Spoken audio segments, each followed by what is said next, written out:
exposición La amistad creadora, Federico García Lorca y Benjamín Palencia, pues ilustra y evoca una amistad que durante unos años fue muy productiva para el arte de los dos, tanto para Federico como poeta y para Benjamín Palencia como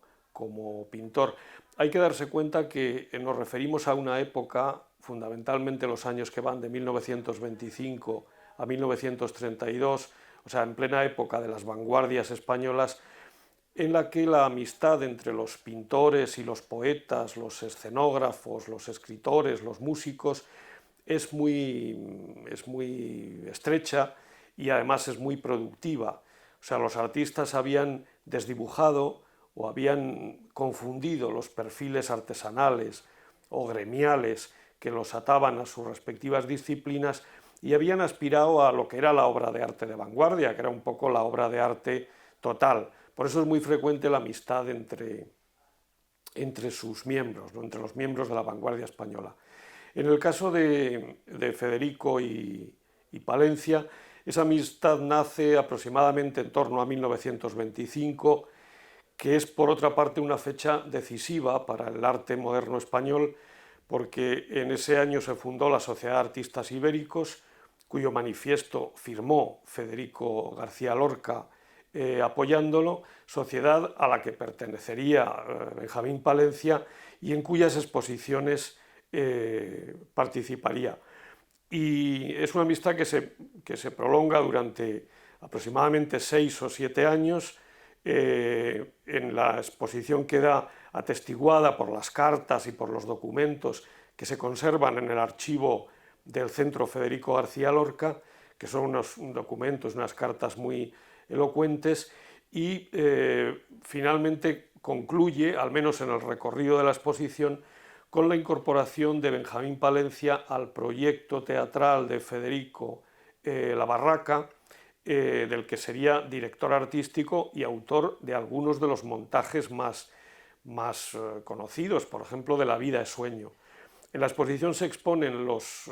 bocetos para los figurines de La vida es sueño y algunas de las fotografías de ese primer itinerario de La Barraca por tierras de España. En aquella ocasión fue a tierras de Soria, en julio de 1932, y hemos aprovechado para incluir en la exposición un conjunto de dibujos que resultan muy curiosos y que configuran una anécdota de aquellos tiempos muy interesante, porque de esa visita, digamos, nacerían varios dibujos de Benjamín Palencia que vienen a ser casi reproducción literal de las decoraciones, de las vasijas, de las cerámicas de Numancia que se conservan en el Museo Numantino de Soria. Concluía el periodo más duro, por decirlo así, de la pandemia y había que incorporar una exposición atractiva de carácter histórico que ilustrara, por un lado, la riqueza del archivo que custodia el centro y, por otro lado, la vocación de vanguardismo y de audacia artística, digamos, que distinguió a todos los proyectos de Federico. Entonces, Laura García Lorca se puso en contacto con Guillermo de Osma, con el galerista Guillermo de Osma. Guillermo ofreció su colección de dibujos de Palencia. Después pensamos en incorporar los dibujos del archivo Benjamín Palencia, que dirige Ramón Palencia y que sobre todo pertenecen a ese conjunto de dibujos y de fotografías que ilustran el primer viaje de La Barraca, y con algunos otros elementos pues se ha ido componiendo esta exposición que ilustra uno de los episodios más atractivos de aquellos años de la vanguardia. La amistad de Federico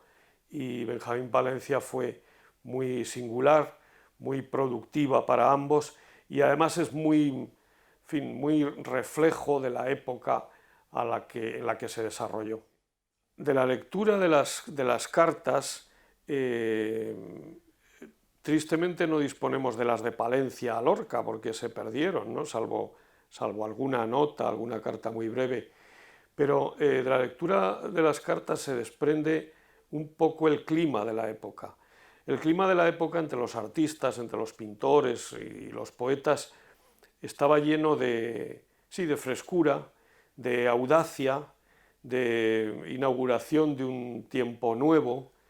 Ellos tenían un gran deseo de sacudirse, digamos, la losa de la tradición histórica y de inaugurar, pues, un horizonte nuevo del tiempo a través de la poesía, del arte, y eso se refleja en el tono siempre muy efusivo de las cartas, muy lleno de confesiones íntimas y de declaraciones acerca de sus estados personales. Eso es común a la época y, por otro lado, muy particular de Federico, que era tenía una personalidad muy expansiva y muy expresiva, ¿no?